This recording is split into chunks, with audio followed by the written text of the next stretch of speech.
They're working fine. Thank you very much. Marvellous sound, marvellous.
It is a magical day in the Formula One calendar. Race day at Monaco.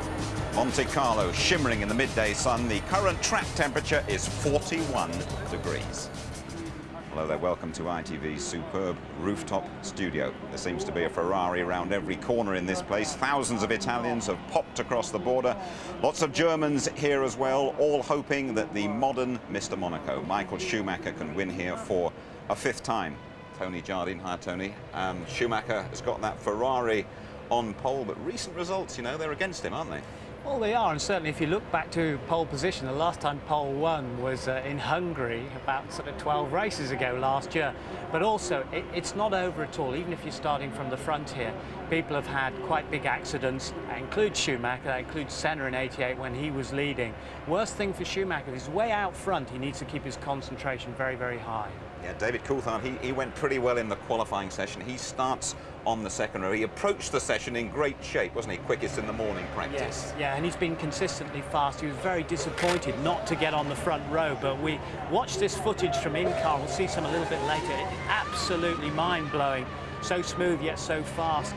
He says he was a bit hesitant on his first run, and that cost him dearly because later on he got affected by the yellow flags and the stoppages. Nigel Mansell used to say about this place, if you're going to win here, you have to scrape the maker's name off the outside of the tyres, and Mr. Schumacher did just that. Well, we've seen Michael Schumacher giving 110% as usual, but just look at this at Portia. That's where he crashed, by the way, in '96. Look at this, big power slide. He was on new tyres. He kissed the barriers. He said, that's all right, you can do that here, but that wasn't a sort of kiss. I reckon it was more like a love bite. But he carried on as he got the balance of the car, scrubbed in the tyres better, and he kept on setting fastest times to really re-emphasise that pole position was here. It was his here at Monte Carlo. Absolutely, 1:19.4 in the last 10 minutes, and that's over a second quicker than Häkkinen's last year. That's pretty remarkable.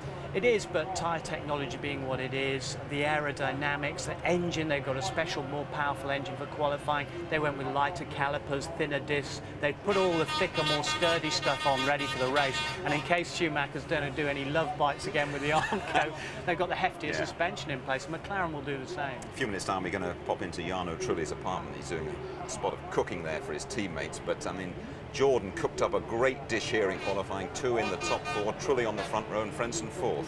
Well, it's the best qualifying position for Jarno Trulli and for Jordan here as well. Now, this guy is Mr. Fitness as well. He's running the New York Marathon later on this year. He's well into his racing. That's all he concerns himself with. He hates life outside the cockpit.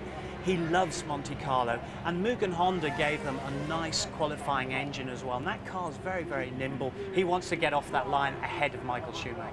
Well, Mika Häkkinen was held up by traffic. He finished a very frustrated 5th, but another former world champion, Jacques Villeneuve. I mean, you talk about Trulli running marathons. I mean, Villeneuve did a bit of the old foot slogging, didn't he? Yeah, he had to, and he wasn't happy at all because the car had let him down, and look, he has to run all the way. He keeps a big, thick, fireproof suit. He likes to wear a big, baggy suit because he doesn't like any of the seams or any of the creases hitting him when he's in the cockpit. Incredibly fit. And I was actually speaking to Danny Minogue last night at the Monaco ball, and she confirmed just how fit he is. She said he's all muscle, he's always working out in the gym, and that was Sir Richard Branson just congratulating him on his marathon run there back to the pits. That's right, and when he got in the spare car, that spare car was roasting hot as well. But let's take a look at the grid, Tony, and Schumacher and Trulli, as we've been saying, on the front row. Yeah, 25th career pole there for Michael Schumacher, but pole, as I said, not doing that well lately. Jarno Trulli best ever. David Coulthard disappointed. He hoped for the front row. Frentzen very, very upset with Irvine. Blocked him in the tunnel, he reckoned. Häkkinen, after all those blockages, just managed to get into 5th place. Barrichello, nervous car, he said. But still a very exciting grid. Alesi getting advice from Professor Prost. And Fisichella, well, he's doing quite well with a lighter car. Ralph, not so good that car, the BMW Williams through the slower corners. Herbert had a crash. He crashed in warm-up. Wirtz had a crash. And this place bites, as they all know. Salo disappointed. Button's done a brilliant job. He hasn't been in the barriers yet at all. Verstappen, De La Rosa's been in the barriers twice. Villeneuve disappointed down in 17th. No grip or downforce from those two cars. Deniz, Zonta the same thing, lack of downforce with the BAR. And then we got Marzipan and Genet at the back in the Minardis. He's going to claim you one of these days about calling him that, by the way. Listen, we saw a little piece of Monaco history here last year. The first ever Ferrari 1-2, thanks to Messrs Schumacher and Irvine. Go, go, go, go, go! And Hakkinen pulls across. Schumacher gets right up alongside him as they go. Schumacher leads. Schumacher, an absolutely sensational start. Oh, that is Damon Hill and Ralph Schumacher in the chicane. David Coulthard, they're smoking. The McLaren, the Mercedes-Benz engine smoking there on Coulthard's car. Johnny Herbert out of the race. He did well to hold that. Well done, Johnny. I mean, sheer fear, I'd imagine. Oh, here we go. Oh, that was a wow. nice move from Lacey. Is this a retirement? If it is, it'll be his third retirement in 4 races. Off comes the steering wheel.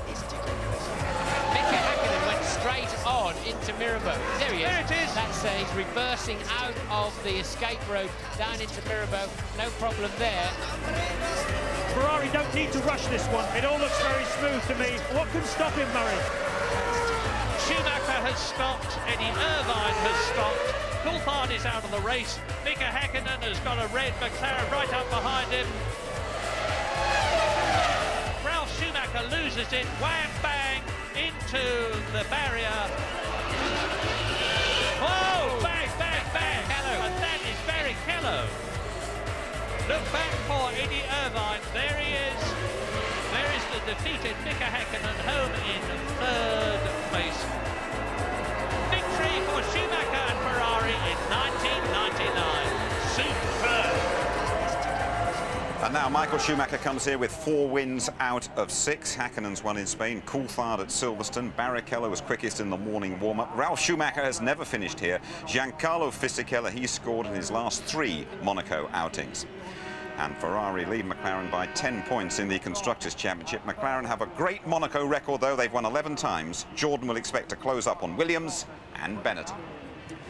Now, if we peep over the wall from our very impressive ITV Erie, we look down on some excellent craft down there, and in the middle of it all, James Allen and his crew ready for a little spot of jetty walking. On you go, James. Thanks, Jim. Good afternoon, everybody. Yes, this really is the place to be at Monaco, and I can tell you that boats are very much back in fashion here. They've turned away an extra 140, and the whole place is completely jammed.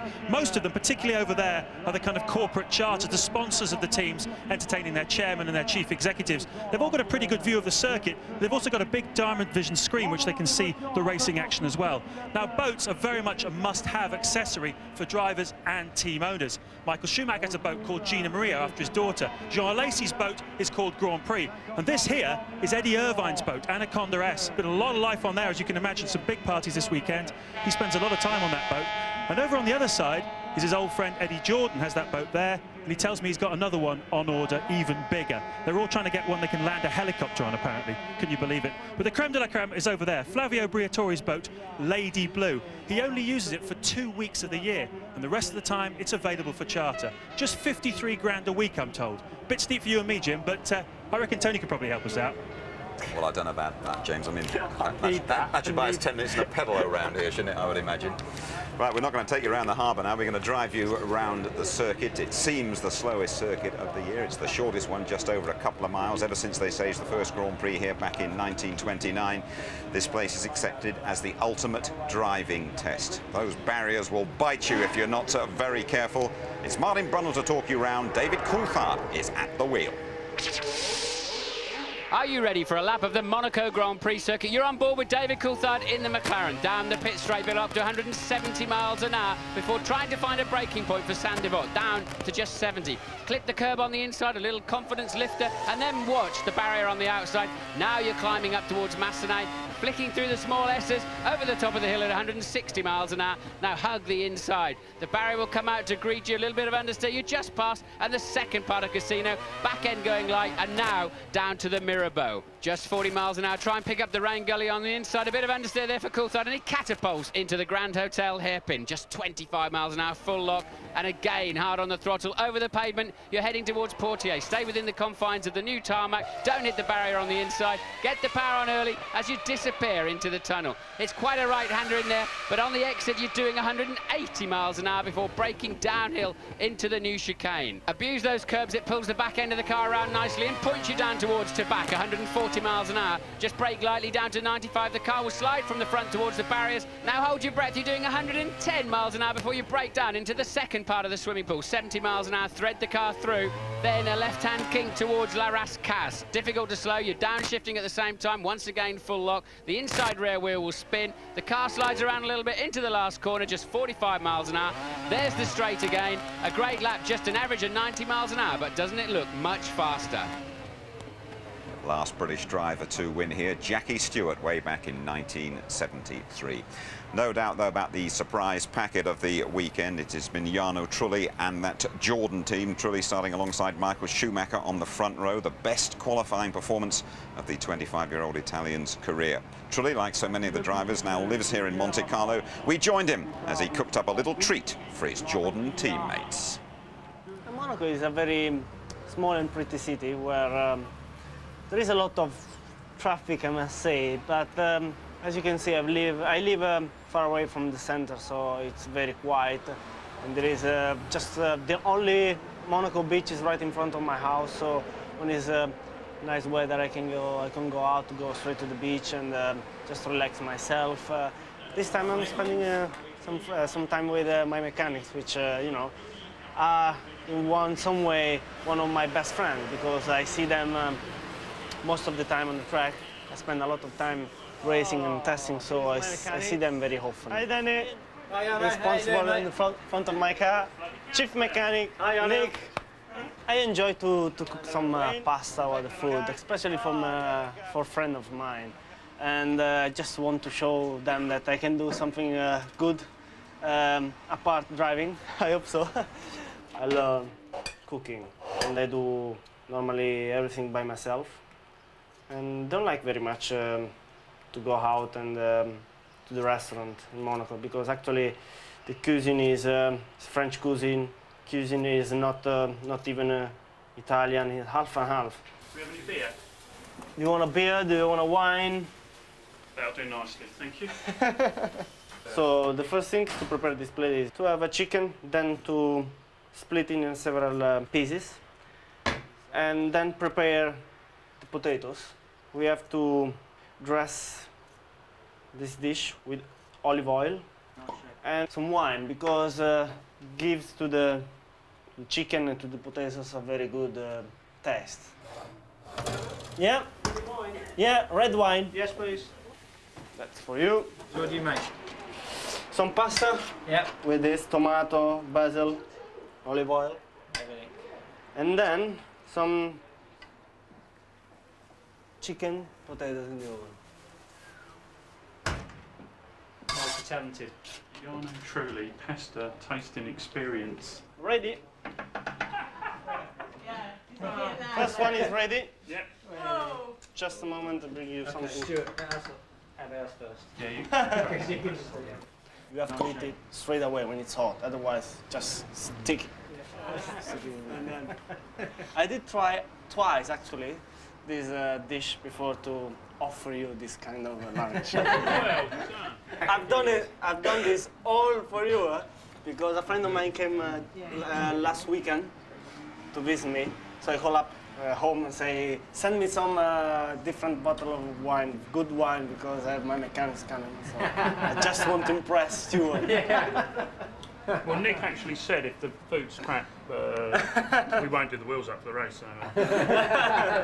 I already told him he's like Jamie Oliver, Mark II, naked chef. Don't you think he could, when he retires, he could have a job as a TV chef? Ready, steady. That'd be good. You have the Quick. Yes, tell us about the New York Marathon, Jarno. Your marathon is 5th November. I think 1 week after. 1 week after. 1 week after Malaysia. What, the weekend between? I think the Sunday after. Normally, every train with bike, running, everything. Yeah. When you go cycling, then where do you go? You ride to Italy or? Go to Nice, go back, and then I climb up to the mountain. On the top.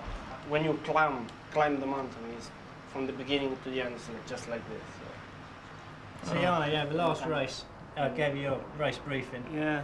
I told you to go to the first corner, do a left and head straight towards Tesco's. You know, what went wrong? Fisichella, you know, somehow you managed to reverse into him. I don't quite know what happened, but you know, explain. I did try, but unfortunately I didn't succeed. I will try it next time, okay? Excellent, that's what I like to hear. Anyway, yeah, it was a fantastic meal.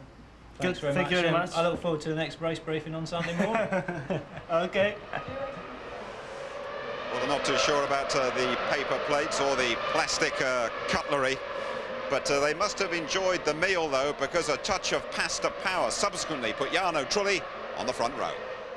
Mechanics are really nice, the guys, and you know, they are really big fun when we are working during the test. When there is a race weekend, they get always very professional, you know, concentrate on the job, and I must say that they are just like a very good friend, because I can see them every weekend, racing, testing, so they're very close to me, and I just wanted to stay to spend the day with them, a night with them, and we enjoyed ourselves, and hopefully it gave me quite a big luck for this weekend, so probably I will do it again next year. Noise you can hear behind me, one or two of the cars clearing their throats, as it were, for the start of the Monaco Grand Prix that is still just under half an hour away. What about Jarno Trulli that we saw there? It's fair to say that Jordan needs something here this weekend, Tony. Yeah, they do. The best they've had so far has been a 4th place back in '92 with De Chadris, 4th last year. The qualifying performance is very, very good indeed. Moog and Honda have done well. As I say, Nick Burrows, his chief mechanic there. You've got a fast driver who delivers fast food as well. There's a great bonding, though, between the mechanics, Dino Toso, his engineer, because they had difficulty with the setup of that car previously. They've got the car just right for Jarno, and hopefully in race trim, as it was this morning, it'd be right. He's on a good side of the track where it's very grippy off the line against Schumacher. Schumacher better watch out. It's going to be a very entertaining start. Thank you very much indeed, Tony. It's fair to say that all the noise around here on the Grand Prix weekend at Monte Carlo isn't everybody's cup of tea. A lot of the locals, you know, they head for the hills and rent out their apartments for huge mountains of francs. But don't worry about it, Les Posers, the posers, they're still here.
A tight fit in that McLaren, madam, I'm afraid. Coming up, Murray meets a British Monte Carlo winner. And who will Martin snare on his grid walk?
1888 sulla McLaren Mercedes al suo fianco abbiamo Prix che ha conquistato il quarto tempo 1:19.961.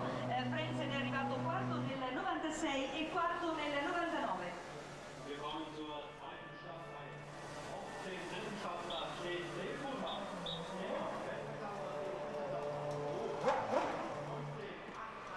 Kleine Westzeit, damit steht er auf dem dritten Startplatz. Der Guter Siege hat er auf seinem Konto.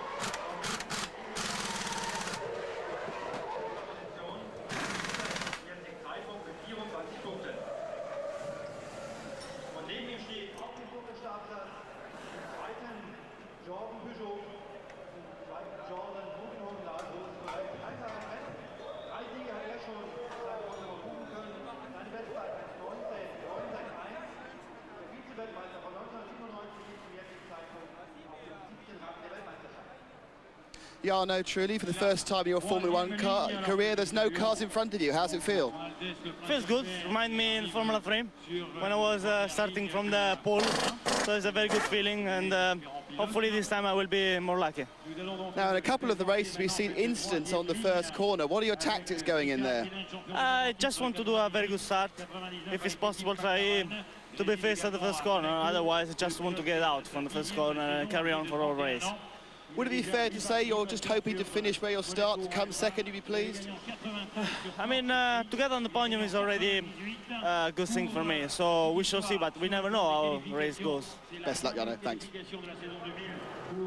Monaco 2000 is the 58th Grand Prix around the narrow streets of Monte Carlo. It's hot, it's cramped, it's noisy, it's dangerous and very exciting. The adrenaline pumps, you need a very high level of concentration. That has always been the case. The very best blossom and rise to the challenge, like the remarkable man who was won here 3 times and is the subject of today's Murray Meets.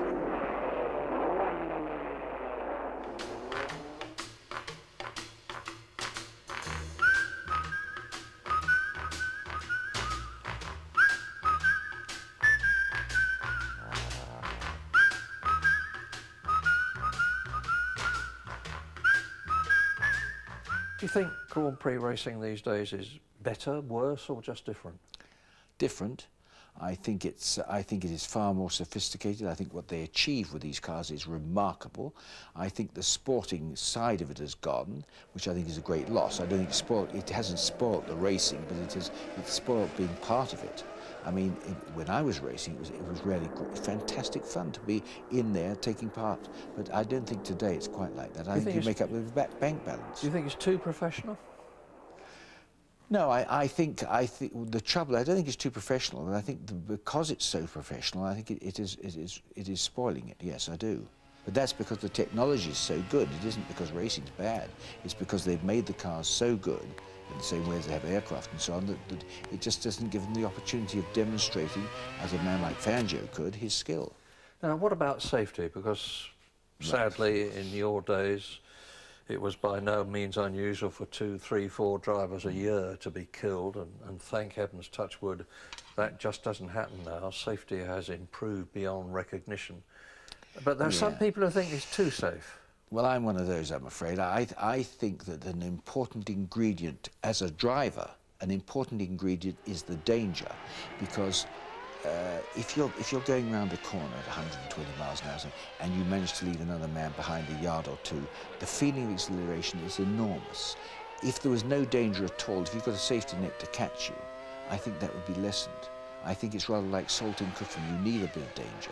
I think the other problem, and it's much bigger than that, I think that because of the safety of the cars, now we're getting a contempt of danger, and therefore the driving, not the standards of driving, but the quality of ethics, if you like, is lessened. I mean, when you look at it, you can see that some of the best drivers in the world will push another driver off the road to 150. But that is because he doesn't think of danger. You wouldn't do that in my day. You wouldn't dare. True. No. But and one thing though, Mary, I do think that if the guys of today were racing when we were racing, I'm sure they would be just as ethical as they were, because times have changed. Yeah. Now, I was going to say, you used to race against legendary names like Ascari and the great Fangio, who was a teammate of yours. How do you rate them now with the Coulthards, the Häkkinens, the Schumachers, the Nigel Mansells of this world? In my mind, quite honestly, in each era you get a man who's outstanding. I mean, to me, Fangio was the greatest. I think probably the greatest that's ever lived as a complete driver. I think Senna probably approached him in skill. I really do. Ethically, no, but then it wasn't required in his time. You can't say the man wasn't as nice as Fangio was, because it's a different life. And I think today, you've got Michael Schumacher, who I personally believe is in a class of his own. And I don't think I think that we've got to wait till another one comes along. Sterling, thank you very much. Thank you.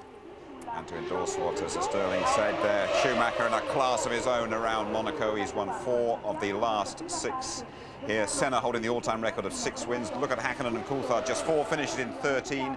12 the 22 drivers, including Jarno Trulli, who we visited, have homes here. Just a couple of wins from pole in the last 8 races. Schumacher on pole today, of course. The last winner from pole, though, Häkkinen in Hungary, and that was 12 races ago. OK, Tony, let's have a quick look at what happened in warm-up this morning. Rubens Barrichello went quickest, but the Jaguar of Herbert had problems. Yeah, I mean, they've been running quite well. They're over their engine problems. But on the exit of the swimming pool here, a broadside on for Johnny Herbert. He's 11th on the grid. That's not what he needed. Of course, the damage is minimised by going in sideways as opposed to frontwards. And then Jenson Button going off. Now, he has done an exceptional job. That's only a little whoopsie, and he gets going in. He's kept it away from the barriers, unlike many drivers here. Here we have Pedro de la Rosa, the 2nd time he's had a heavy off. And the first one was in qualifying at La Rascasse. Just shows you how the grip levels change, how easy it is to get offline, pick up dirt, and off you go into the barriers. Absolutely. OK, let's hear from some of the drivers now, shall we? Starting with Michael Schumacher, whose Ferrari is on pole. I think it's important to be in the first row, honestly. Whether you're first, you're second, that doesn't really matter, as we have seen last year. So that is my view of it. I must say I'm really happy and satisfied because it's very hard, this track, for the driver, for the car, and it's good for the mechanics and the team because, you know, we had a very tough season, beginning of the season, but now it seems getting better. I wanted to be in the front row at least, but it's still possible to win from there. You know, a lot can happen in this track and we'll be okay. We obviously have a good car here. We find a good setup. Jan and me, we like the track. The car is changed a little bit, obviously, but you know, it's a little bit like on the rain. I know I have some possibility on this circuit, and I try very hard. Big 14th isn't really that good, but I think I've got the pace, and the car has. Obviously not to be up with the Ferraris, Jordans, and McLarens, but it's got a bit more pace than I've shown today, really. Just for the last run, you know, I was able to get the proper lap time, and even that was a struggle because there was oil in the last corner. Looking for the championship, it makes you a little bit optimistic. This fella finished 2nd behind Michael Schumacher. What was it, 1994, wasn't it, Martin? Nice to see you behind the mic down there, ready to go, but I reckon this is the circuit you want to drive, don't you, above any other? I did, I loved it here, but there's a lot of people here also love to watch this sport. I thought normally we get a lot of movie stars here from the Cannes Film Festival, but that's long over. And well, I'm really shocked. I thought they came just because they love Formula One, but obviously not. But still, look, show them Andy, show them the people here have got a fantastic view of the start line. They can see exactly who gets away well or who jumps the start, whatever. But I have to say, doing a grid walk on this grid just terrifies me because every time I turn around, you can see absolutely nothing. I was hoping to talk to Ryan Giggs, but he's with the Jordan team. Eddie didn't want me to because a couple of years ago I said something along the lines of, well, Ryan Giggs is the only thing in the Jordan team that can take a corner, which didn't go down very well. But I'd be pretty silly if I said that today because they're going absolutely brilliantly up here in 2nd place on the grid. Trulli's just walked off the grid, presumably to go to the toilet.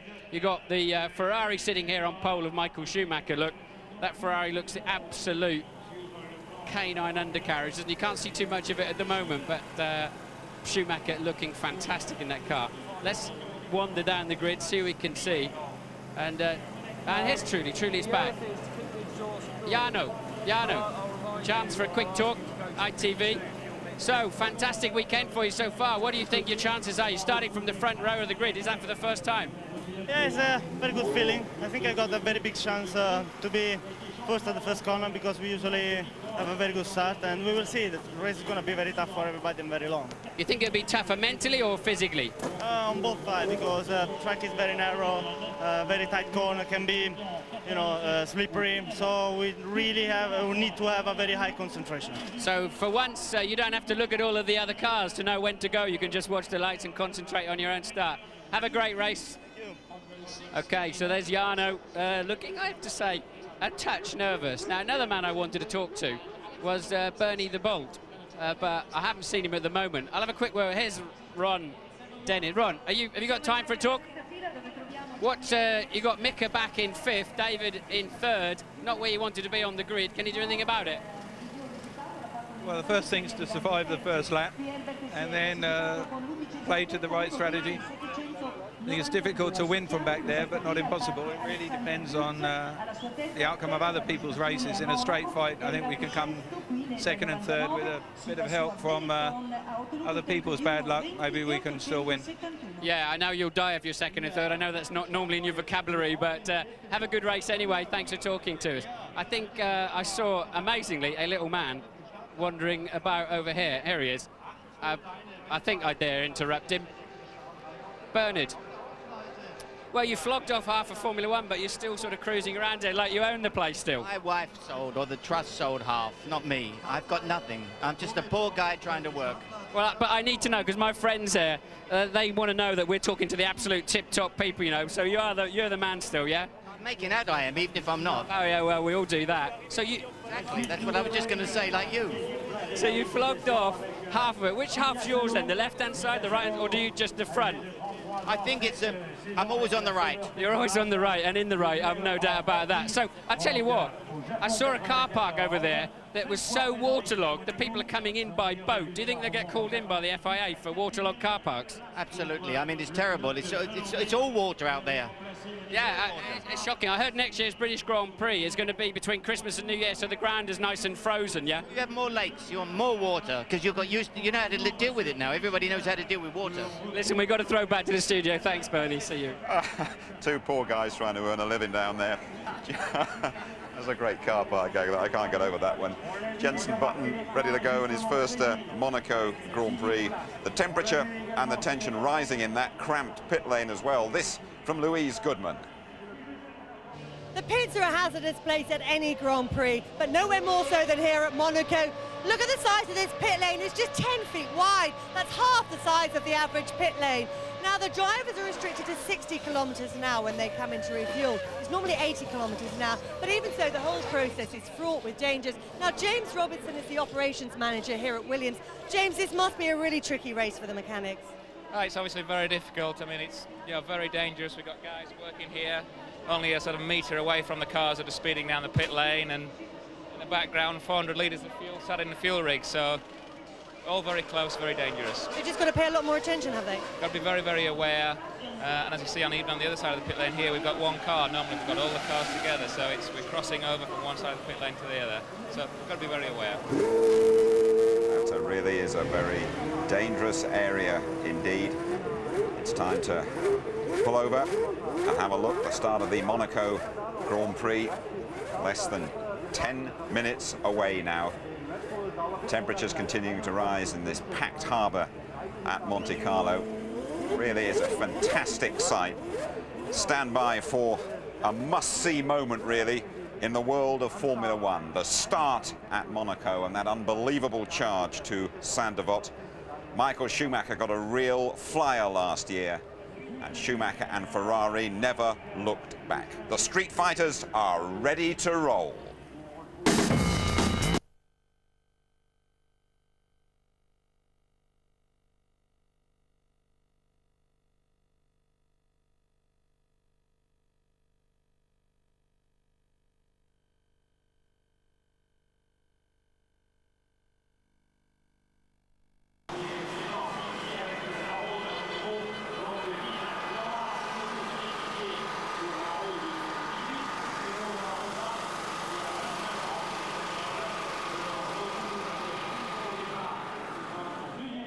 Ici à Monaco. L'année dernière, donc, il n'avait pu terminer l'épreuve. Pedro La Rosa, donc, sur la différence 18.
Couple of weeks' time, a bit of a different time for qualifying, 11:45 on the Saturday night.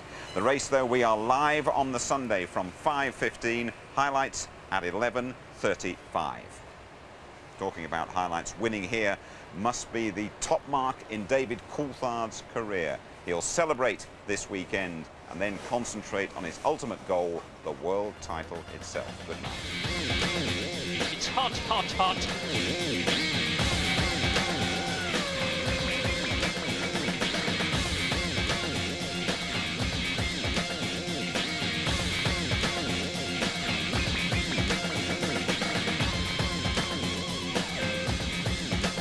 Schumacher's in trouble.